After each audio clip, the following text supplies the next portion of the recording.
Hello, good morning. I'm Timothy, and this is Vincent, and today we are here to present to you the gas gun.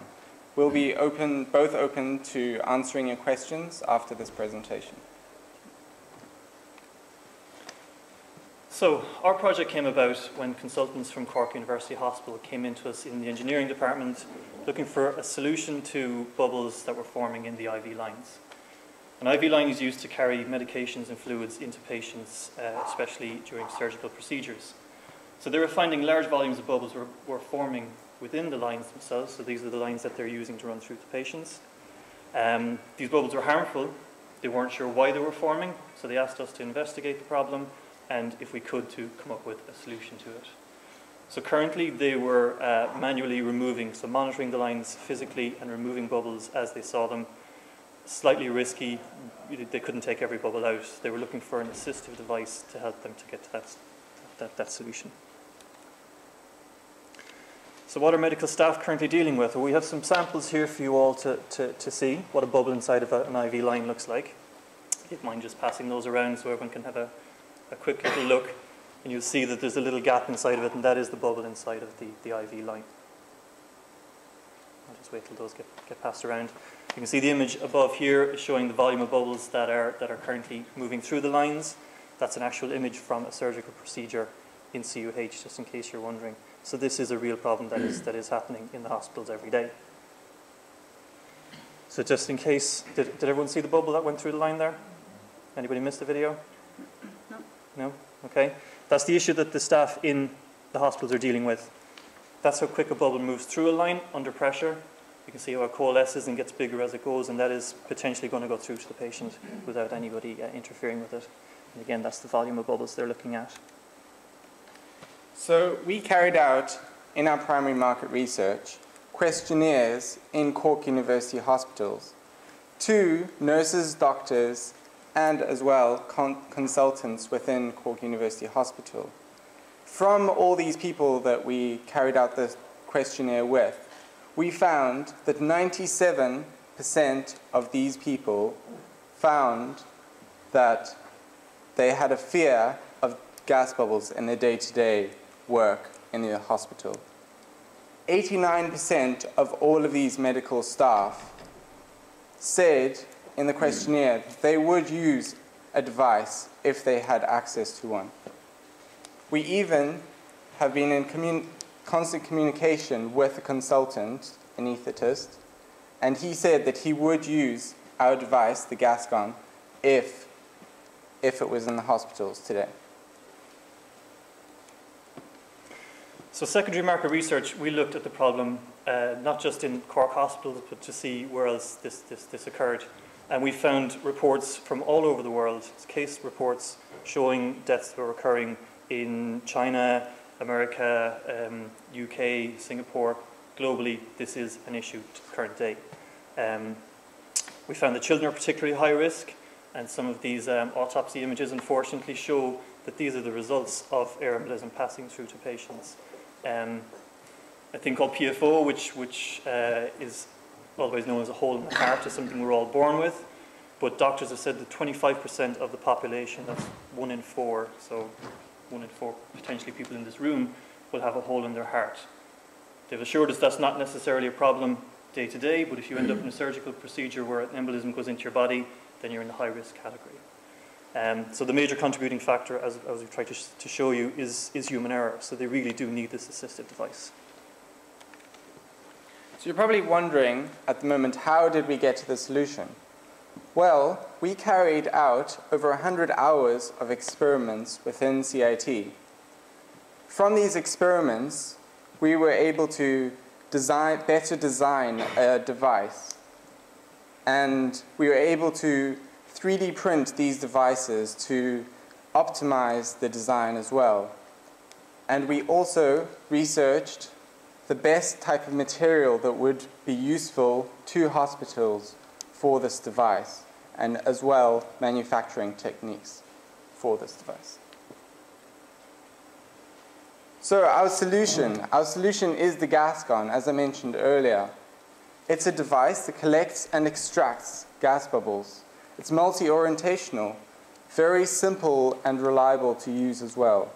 It's disposable, which makes it very economical for hospitals, and it easily connects into any existing IV lines within Cork University Hospital, in Irish hospitals, as well as world standard. So, on the left-hand side, you can see that gas is forming, and this is without a device. On the right-hand side is with our device, no gas forming at all into the patient. So how does this benefit the hospitals? Well, the consequences of embolism ultimately is death, but also along the way you can suffer a heart attack or stroke depending on the path of the bubble inside the body. Heart attack will result in extra bed days. Up to 8 days is the average for a heart attack patient. In the case of a stroke, it can be anywhere between 24 and 79 days of extended bed stay, which would result in up to €60,000 extra cost to the hospital per single case of air embolism that travels into the body.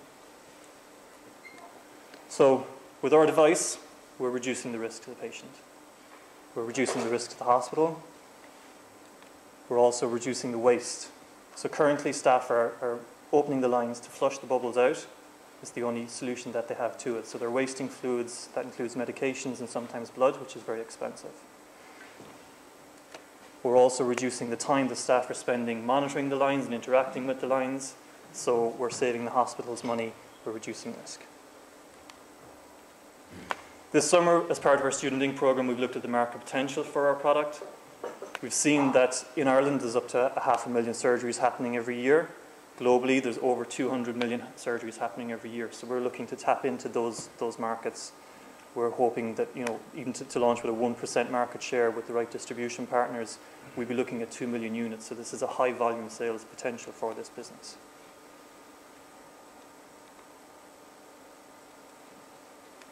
So further markets, there are many other further markets out there, for example, veterinary and emergency field medication, as well as military as well.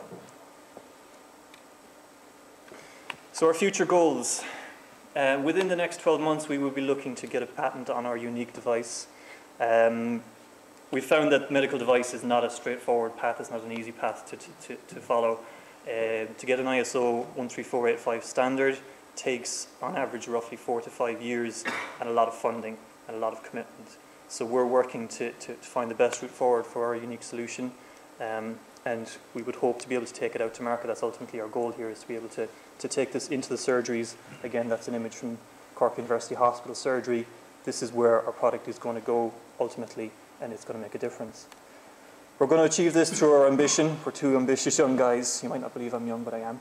It's our ambition that's got us this far, that we've been able to come up with this solution. It's our ambition that's going to take this into the surgeries for us. We're going to do this because we're passionate about it. We know that we can save lives with this. We know that we can make the nursing staff and medical staff lives better with this solution. And we're going to do it with your support. So we've been lucky enough to have your support so far. CIT has been amazing to get us this far, not just in the engineering department, but also the Student Link program to have gotten us to where we are right now. So your support and continued support will help us to achieve our goals. So with that, we just want to say a quick thank you. Thanks to everyone involved here, so from the engineering department, CIT in general, the Student Link program, the Rubicon. Everyone has helped us. There are too many people, I'm not going to name anybody, but it's been an amazing adventure for us to get this far. And I think it's fair to say we came in looking for an education, and to think that we're actually being supported to leave here and not just to get a job, but to maybe create jobs is a massive thank you. Thank you so much for that. Brilliant.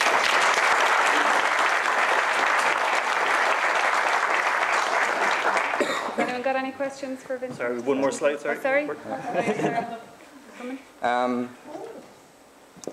So, a seatbelt. How many of you here use your seatbelt? I hope that every time you go into a car, you use your seatbelt. You put on your seatbelt to reduce that risk of when you crash, your life is going to be saved. So in the same way, we hope that our device will be the new seatbelt for hospitals in day-to-day medical situations. And now we will take questions. Okay, thank you. Thank you for your time. Good morning, everyone. My name is Stephen Downey. I'm a hospitality management graduate, and I've been a chef around Cork for 8 years. So before I start my presentation, can I ask anybody here who consumes ready meals or has done so in the past? Just a show of hands. Okay. Which brands? Cully and Sully. Okay. And why Cully and Sully? Taste nice. Okay, we'll get back to that. So can anybody tell me what this is? Preservative? Yes. So this preservative in particular is potassium sorbate, and it's toxic to your DNA within your immune system. And this is widely used within ready-made meals to preserve them. What about this bad boy? Yeah, it's an artificial sweetener. This is also used in ready meals to sweeten and preserve. But it had a different role before it became sugar. It was used to make bombs in World War II. So we're all eating this. So these ingredients are present in brands such as SuperValue's Just For You range, and our friend, as mentioned earlier, Cully and Sully. So this is a problem. Currently, there's no alternative brand that is healthy and offers the same properties as these big brands. Anything that is healthy, for example, the Ryan SuperValue Supper Pot, has a shelf life of 3 days. So anybody who has a busy lifestyle who would buy this and leave it in their fridge, by the time they get to eat it, it's ready for the bin. A waste of time, a waste of money, and a waste of food. There's also a growing negative perception towards ready-made meals. The 2013 horse meat scandal is a good example of this. It completely broke the consumer's trust. So my solution. Here's a picture of my carrots from my hearty meal range. Can anybody here tell me what sous vide is? Okay, give it a go. It's a cooking process that preserves the nutrients of the food and the properties, and Cully and Sully were the first to bring sous vide into Ireland, actually. Yep, well, if you were to buy a chicken fillet from the butchers, you'd probably pan fry it, roast it and boil it. And like you said earlier, sous vide retains the nutrients. So when you're cooking this chicken fillet at home, you're exposing it to very high temperatures of heat, which actually breaks down the nutrients. So alternatively, you put the chicken fillet in a bag like this, remove the oxygen, and submerge it in a water bath, preset at 65 degrees Celsius, to retain more nutrients. And to use a natural shelf life for 3 weeks. So from this, we get a ready meal. It has a natural shelf life of 3 weeks. It's more nutritious. It's healthy and convenient. And most importantly, it doesn't need any artificial ingredients. This will retail at €5.37. Now the market. Currently, the convenience refrigerated product market is currently worth €576 million. And that is just 6% of the Irish grocery market. Now currently, this segment is growing, but that growth is under threat due to this negative perception. Now my product will be aimed at professionals under 35, both male and female, both private and public sector, and secondarily, I will target elderly widows and widowers. So as you can see here, I've achieved a lot over the summer, and none of it could have been possible without the help of the Rubicon Centre. And particularly, I'm very proud to reveal today my first prototype. So the idea of this, standing on the shelf in the supermarket, you take it, put it in a trolley, bring it home, you come back from a busy day of work. So you fill up your saucepan of water, drop it in for 8 minutes, run upstairs, change your clothes, come back downstairs, and dinner's done. So this is just a large step in a very long road. So over the next 18 months, I'll hope to have registered my brand in the CRO, developed an adaptable and tactical strategy, because the ready meal market is highly competitive. And I'll promote the brand by engaging in farmers' markets and directly selling to local SuperValues. Now, to fund this, I would need an investment of €26,600. I'd like to thank you all for taking the time out to be here today. And in particular, I'd like to thank my fellow participants here. I've had an amazing summer. I've met some amazing people. Thank you so much.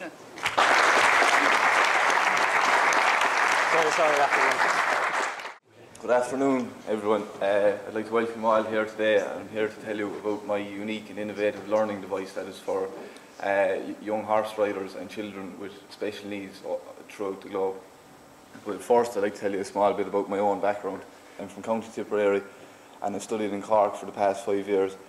I've just completed 3 years of craft technology Woodwork business, and I designed this product as part of my final year project when I found a gap in the market.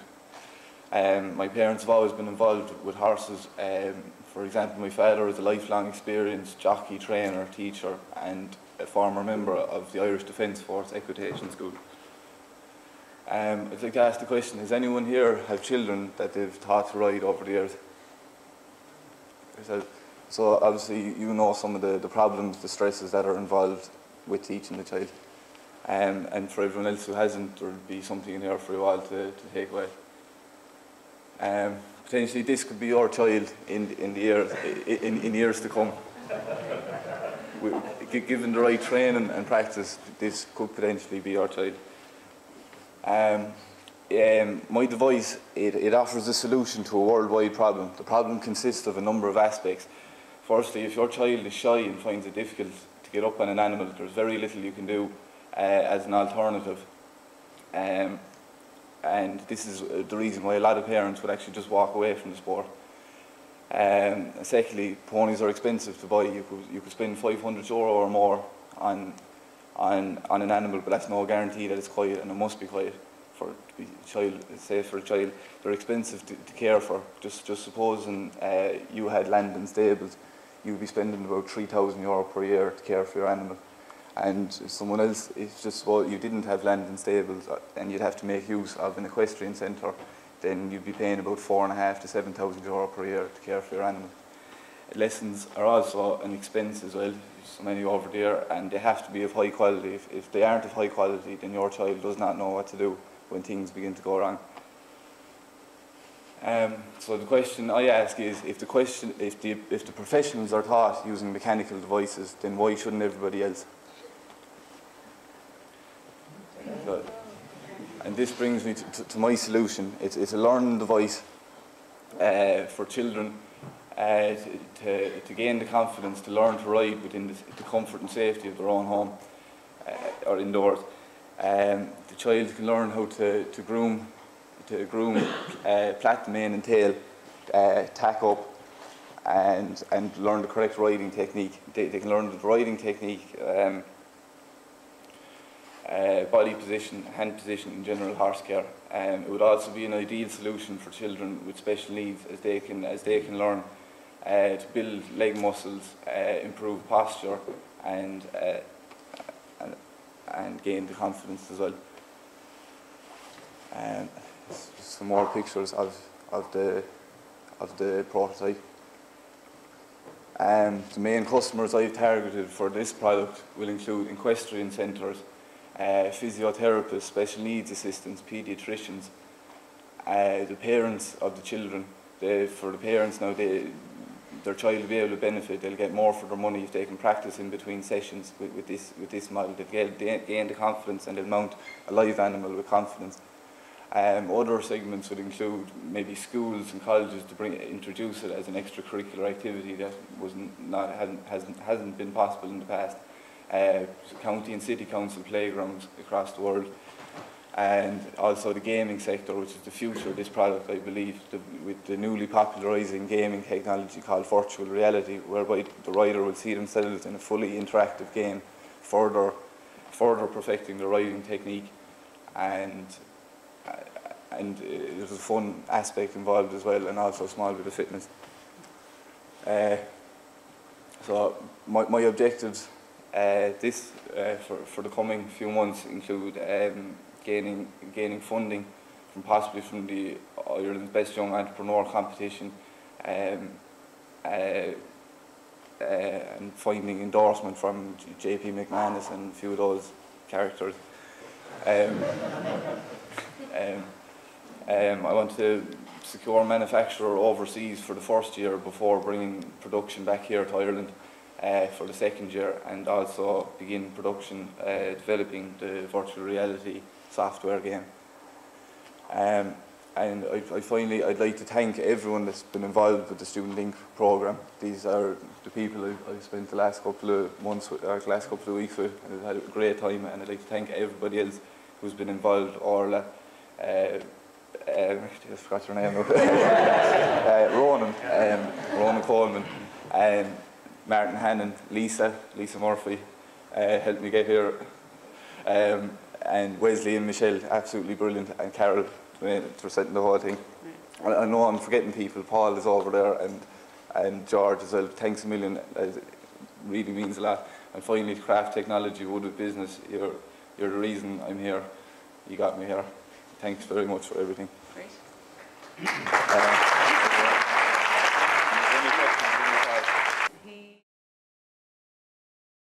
Renewable energy is often pitched as a solution to some of the world's biggest energy problems. However, there are still a lot of issues that need to be addressed in order to unlock its full potential. Hi there, my name is Phil Odette, and I'm a fourth-year Sustainable Energy Engineering graduate from CIT, and I have a passion for clean energy. So much that I started my first solar energy installation company in Canada at the age of 21. Throughout this experience, I learned that solar and wind energy are very intermittent, and that something needs to be done to address these issues. This led me to doing research at CIT this year, where I developed an energy storage ICEX refrigeration system, which was submitted for the Prize for Innovation competition. The reason for researching ICE thermal energy storage technologies are due to its advantages compared to lead-acid batteries. The main advantage of using ICE as an energy storage system is the fact that it will double the energy density compared to regular batteries. Second of all, it holds a longer cycle life. ICE can be melted and frozen thousands of times without any damage or degradation, whereas batteries can only be charged up to 1,000 to 2,000 times before the end of their life. The other advantage is less maintenance. And the final advantage is no harmful chemicals in ICE, whereas batteries hold many different chemicals which have harmful impacts to our planet. Okay, now let's move on to the problem. One of the biggest problems associated with energy consumption in commercial applications is the fluctuations in energy costs throughout the day.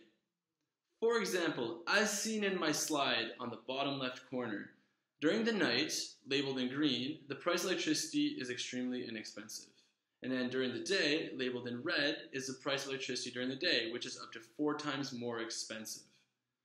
The second diagram to the right shows the temperature fluctuations of the refrigerator as it turns on and off throughout the day. And throughout the research, I found that the refrigerator operates 87% of the time, or up to 21 hours per day.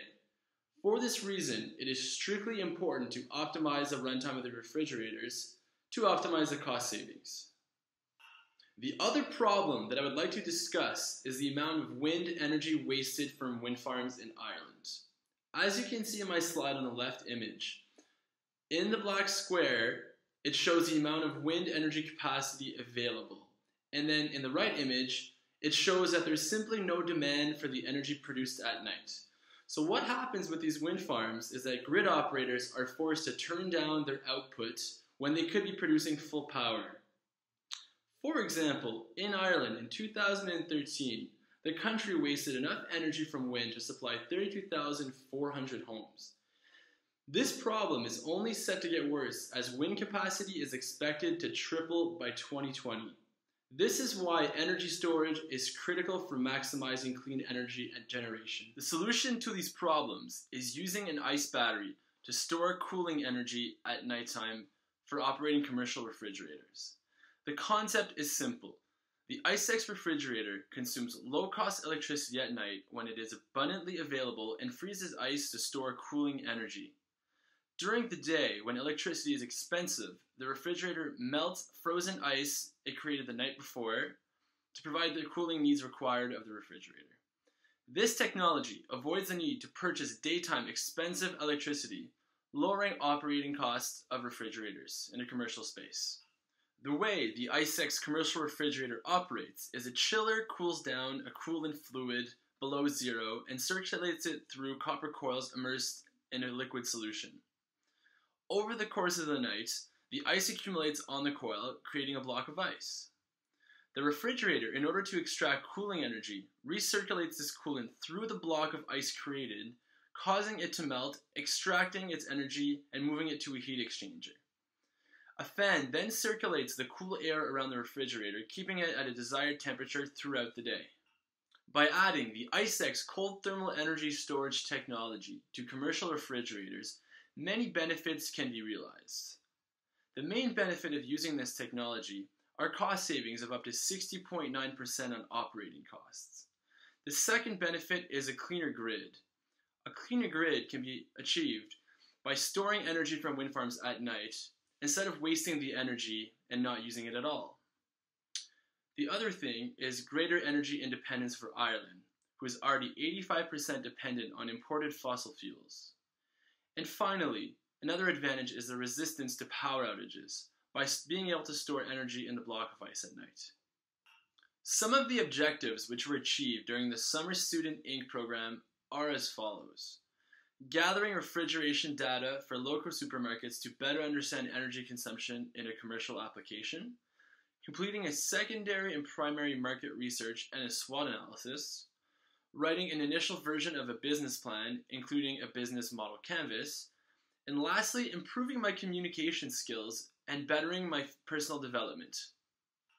Now, if we look at some of the data achieved for energy storage, we will see consistent growth throughout. For example, if we examine the graph in my slide, we will see that worldwide ice-based energy storage revenue is growing at an exponential rate with a predicted market size of 70 million in 2015 up to 90 million in 2016. Now, if we look at energy storage as a whole, we can see that the market is expected to grow from $675 million up to $16 billion by 2024, showing explosive growth.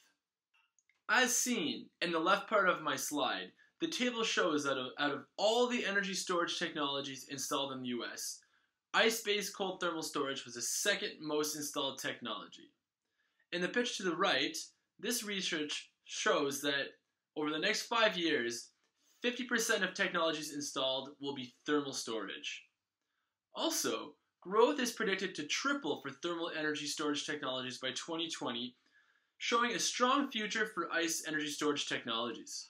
In order for the ICEX cold thermal energy storage technology to be successful in the marketplace, the best strategy identified is to partner with existing refrigerator manufacturers, using a technology licensing model.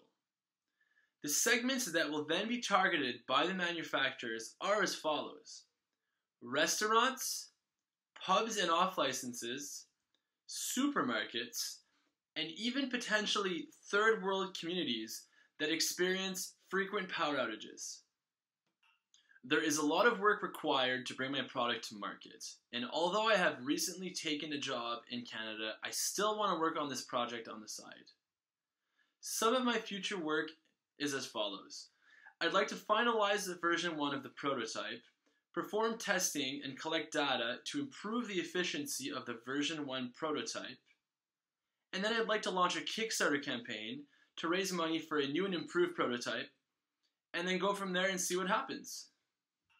As for my final words, I would like to start by thanking CIT and the Rubicon for this amazing opportunity to kickstart my business. Everything that I have learned over the summer will only help me in the future. Secondly, I'd like to mention that I had an absolute pleasure working with everyone in the Student Inc. team. Finally, I'd like to stay in contact with as many of you as possible. So if you have any question, comments, or you'd just like to bother me, please send me an email at phil_audet@live.ca. Thanks for watching, guys, and don't forget to stay cool. So, who ate the cookies outside? Did you all like them? Yes. So, my name's Claire McAuliffe, and I'm here today to talk to you about my product, Frodo. So, first of all, does anybody here suffer from a food intolerance? Gluten, wheat, dairy? Perfect. Now, did any of you not eat the cookies outside because you thought they had gluten in them or something that you had an allergy to? Okay. So, celiac disease is a growing concern in Ireland. 1% of the Irish population is diagnosed with celiac disease, and it's believed that another 2 to 3% goes undiagnosed. So that's 46,000 people in Ireland that have celiac disease, which is a really, really high number. So as part of my final year project and my final year in college, I undertook a module which is called Food Product Development. So in this module, we had to develop a food product. So I decided to target families, healthy eaters, and those that had allergens. My allergen was gluten. I also focused on dairy, but not for this exact product. So from this, I came up with Frodo. It's an additive-free, gluten-free, convenience cookie dough product. So it's just so easy for people. So this is my prototype here. So it's just like this, comes in a 400-gram roll, you put it in the freezer, you take it out. When you're having your dinner on a Sunday or you're having a pizza on a Saturday night, you just slice your cookies and throw them straight into the oven, and they're cooked in less than 10 minutes. So for my market research, I carried out some research on similar products on the market. So here you'll see I have a variety of products from between their different shelf lives, their different price range, and also 2 of the 4 products I've listed there are gluten-free. You may notice these 2 gluten-free products are considerably more expensive than the other products. All gluten-free products are pretty much always more expensive than regular products because they're more expensive to produce. But what many people don't know is if you're actually diagnosed with celiac disease and you have a doctor's cert, you can actually claim the tax back for all your gluten-free products.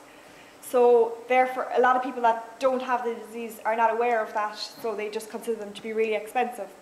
So what I mainly looked at is the shelf life of the products. There's a variety of the shelf life for different products, and I have kind of quite a range here. There's convenience, ready to eat, home baking. So also my market research, I undertook a questionnaire and I asked people questions and I went around and I talked to many people. So people's main concerns were the nutritional content of food. It influenced a lot of their choices while shopping. They were very, very worried of convenience products and the sugar and the additives in all of them. And also a really big factor people took into consideration was many people planned ahead for their meals, whether it was for a day ahead, a week ahead, or some people that were being paid monthly had to budget and they done a lot of shopping in a month in advance. So from all these, I decided that I would produce Frodo.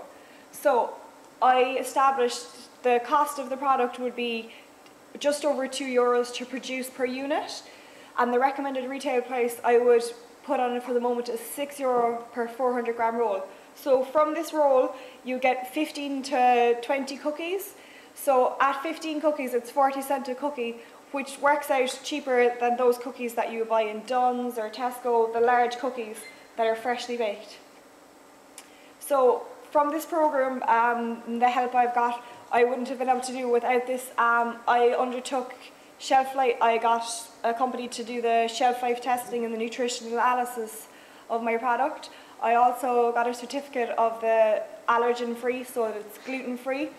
So the nutrition analysis and the nutritional information on my packaging is 100% correct. And I also got a certificate for my shelf life.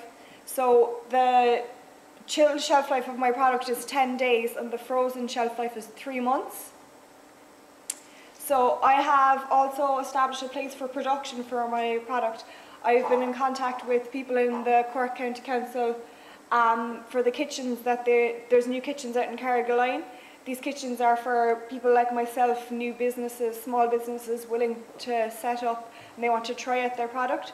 So these kitchens are fully kitted, fully equipped and fully approved, and they have storage units for your ingredients and also for storing your product once produced.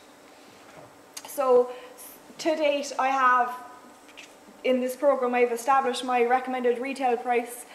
I have taken part in the RTE's Taste Success. I got to the Munster final, and the program will be airing, the one that I will be partaking in next Tuesday, the 15th at 8:30 on RTE1. Make sure to watch it. I've been in contact with Tom Baldwin. He's located in Waterford. He produces ice cream and he sells it to many local restaurants around Cork City and County. He's a well-known name, and Tom started off in farmers markets himself, and he's been very good to me. He's been very helpful. So we've established a new flavour, and hopefully we'll be able to launch this before Christmas. I've also been offered a place of sale for my product. So Pier 26 restaurant in Ballycotton has been very good to me, and they've offered me the opportunity to sell my product there, and they're considering putting it on the kids menu. And also there's hopefully going to be a couple more restaurants that I might be able to get as well soon. So my future plans for this product is the launch of my Taste Success program is going to be on television on the September 15th. So I hope to go to farmers markets within a week or two after this, when people have seen me on the television and I'm fresh and they're aware of it. So I hope to kind of have trial sales in farmers markets and see how it goes and get feedback from people. Also my trial sales in local restaurants, and I also hope to expand my flavour range, so dairy-free ones, dairy-free and gluten-free, and also kind of maybe different flavours, just regular shortbread, lemon shortbread. So my product is a homemade product without the mess, and it's really just for families or grandparents with their grandchildren and everything. It's just for anybody to use it, really. So here's a picture of me with my product and some cooked cookies. And yes, so if anybody has any questions, feel free to.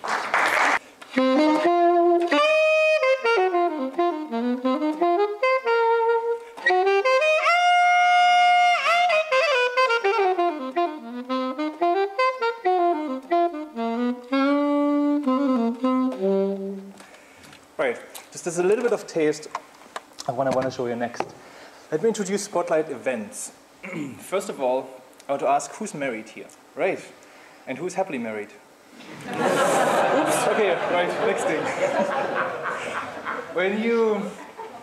When you booked your band or music for your event, did you find it a difficult experience? The actual booking process, finding the right music? Right. It's tedious, isn't it? You have to go out, you have to find bands, you call agents, and then you're trying to travel and listen to different bands. You don't know really what to compare it to, and it's just a process that kind of takes time, and it's not very nice. So what if I tell you that this could be changed? And that's what we do. Spotlight Events is an events management company and a music agent. And it's run by Barry and myself. I'm the guy on the right. So, and as you said earlier, Barry actually can't come today because he conveniently planned not to be here 9 months ago. But he sends his apologies. So, about a year ago, Barry and myself sat down and thought, okay, we can start up an agency. We want to start up an agency. But the real question was, that popped up into our heads all the time, why is it that all major agencies in Ireland are not run by musicians? Not one of them is run by any musicians. We thought that was really strange.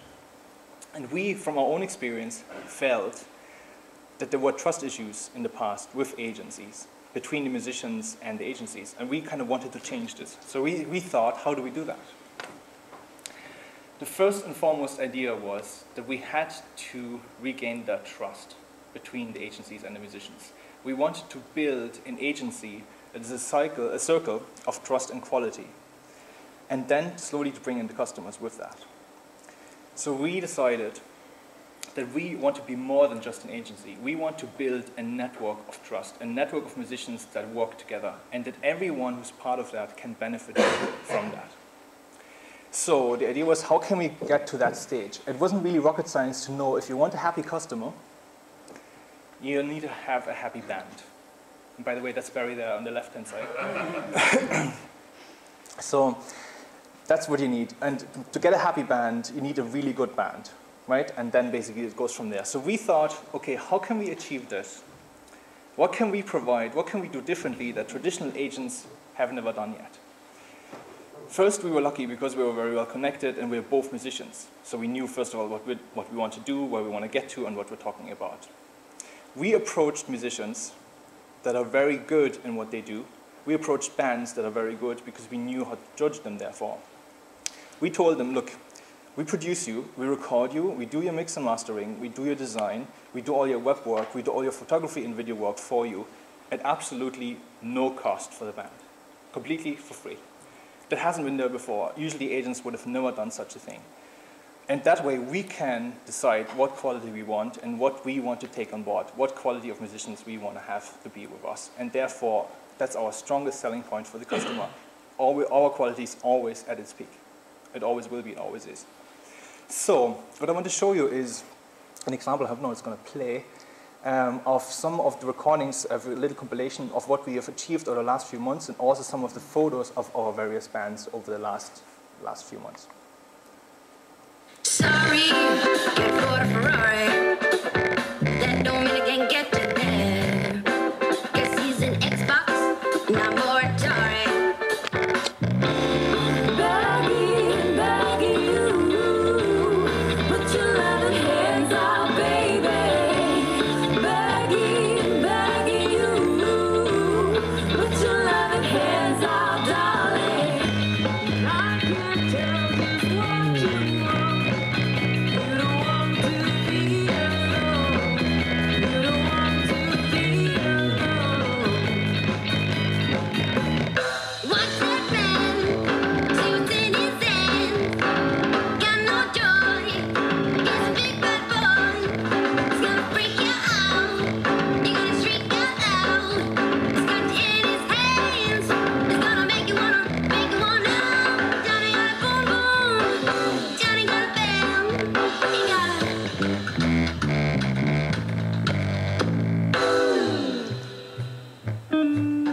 A little bit of jazz, just. Anyway, so you can see we have quite a number. Altogether, we have now 16 acts. Some are still in production, but altogether 16. We actually were so successful with our initial idea that we had to stop taking musicians in because they came to us. Very noteworthy, we've probably seen is Crystal Swing and also Karen Underwood, who are now on board with us, who are quite some names actually in the industry. Now, it doesn't mean we're not going to take more musicians, we will, but for the moment we have kind of reached a saturation point for the next few months in order to get all those acts produced. On top of all this, we are very, very fortunate to have really strong partners on board. Not only top of the education in Cork, but also partners such as the Cork City Council, who are now talking to be part of various culture events in Cork. Also, the director of the Voice of Ireland, the music director of the Voice of Ireland, is supporting us actively. We're partaking in the Jazz Festival, and we're partaking in various charity events. The next one is actually in 4 or 5 days with Lifeboats, which we are providing a band for, and we're going to have our official launch event on the 2nd of October in the Pav in town, where we're actually giving away a free wedding band to some lucky couple, and all the proceeds are going to the ISPCC. We have launched beginning of this week, so we're now live and trading, and this is an sample of our website, so please feel free to visit it, find us on Facebook and spread the word, we'd appreciate it. And basically, I just wanted to say that big thank you to the Rubicon and CIT. That was really an amazing, amazing experience. But it's not just that. There was something really, really interesting we found every time when we went to talk to people outside, let it be even just a bank, an accountant, anything like that, even just people we talked to, making contacts. When we mentioned the name Rubicon, the eyes lit up, and it's just like puts you into a complete different level. It's just amazing. For that reason alone, next to all the support we had from the mentors and the people we got to know and everything, it's just absolutely amazing that we had that opportunity. It really jump-started us, and for that I'm really, really grateful. And Barry is too, and sorry he's not here today.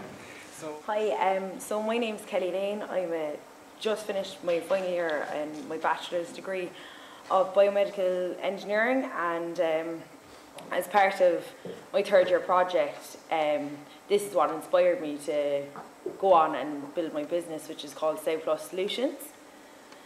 So, who here thinks this little guy's cute? Would you be shocked if I told you 1/4 of every litter of pigs die? The current problems out there, excuse me, Piglet mortality is a growing crisis in Ireland. In the past 10 years, it has risen from 17% to an alarming 25 to 28%. An average litter consists of 16 piglets. If a quarter of these die, that's 4 piglets per litter. The aim of Sow Solutions is to reduce piglet mortality and make the living environment of both sow and piglets a more desirable place. The project was inspired by a close friend of mine. She's an agricultural science student, and last summer she was on her placement on a piggery, and she was really distressed by the number of piglets that were dying.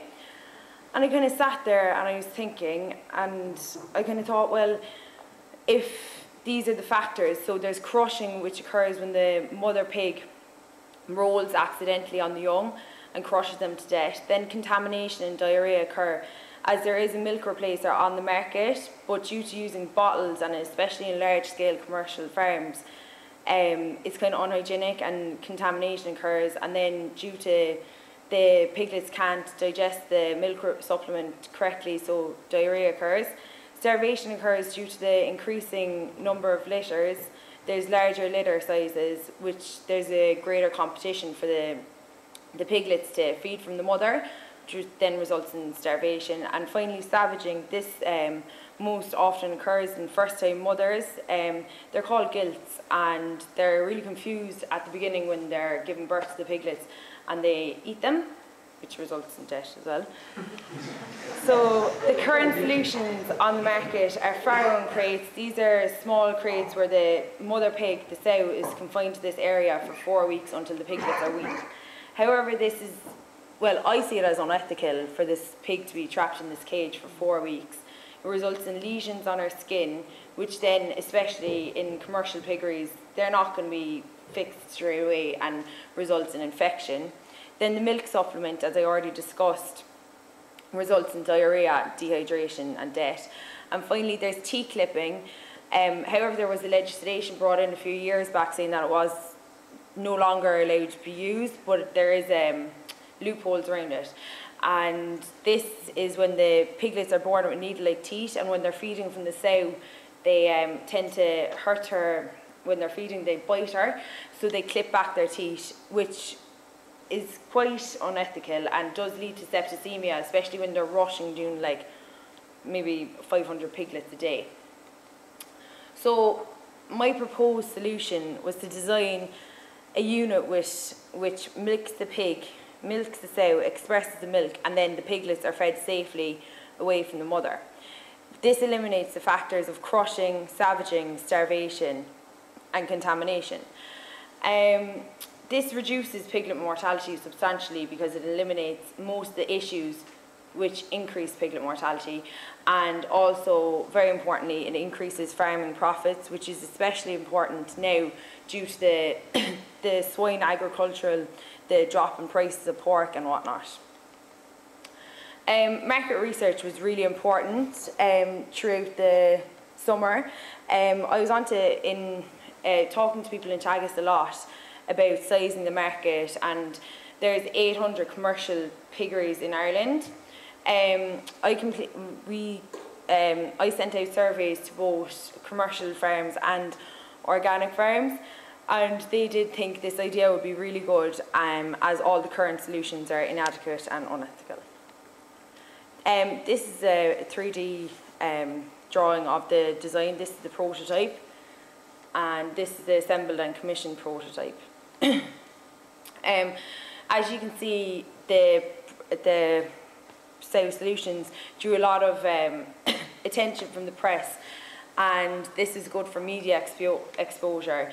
I also created a Facebook page and a LinkedIn account and a website.